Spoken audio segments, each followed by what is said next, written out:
What's going on, everyone, and welcome back to another tips and tricks video for the PlayStation 5. In today's video, I'm going to be showing you guys 5 things that most PlayStation 5 users do wrong the first time. Now, if you're new to the PS5, these things are common mistakes that are very easy to make when you're learning how to use the new system. So in this video, I'm going to be showing you guys some tips and best practices that you can use to avoid them. Starting off with number 1, if you own the disc version of the PlayStation 5, it's actually a lot easier than you might think to insert the disc the wrong direction on the first try when you're using the console vertically. Now, the easiest way to remember the correct way is to simply make sure the disc label is facing the direction of the eject and the power buttons. But worst case scenario, if you do end up placing the disc in the wrong direction, you might see a disc read error message in which you will need to flip the disc over in order to fix the issue. Number 2 is enabling the 120Hz feature on the PlayStation 5. Now, it's easy to think that simply connecting the PS5 to a 120Hz monitor would automatically enable the higher refresh rate. However, for most games, you actually need to adjust this setting manually in the PS5 dashboard. So first, we're going to go to our system settings,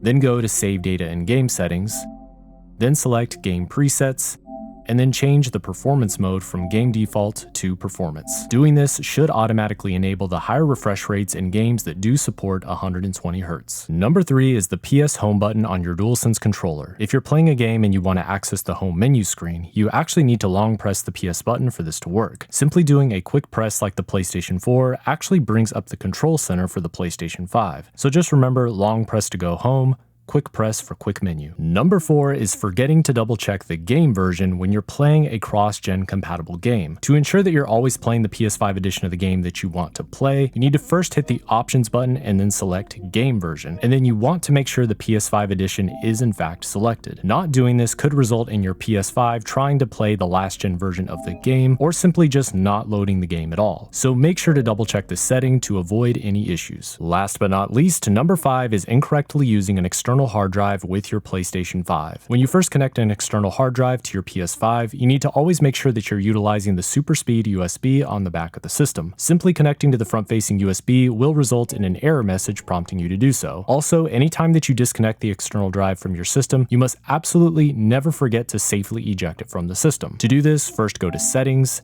then select Storage, then choose Extended Storage, and then select Safely Remove from PS5. Doing this will protect your external drive from data corruption when removing it from the system. But there you guys have it. Those are some common mistakes that most PS5 users do wrong the first time and easy ways that you can avoid them. I hope that you guys enjoyed this video and found it useful or at least interesting. And if you did, make sure to leave a like rating on the video, comment below to let me know what you think. And as always, do not forget to subscribe and ring the bell for post notifications.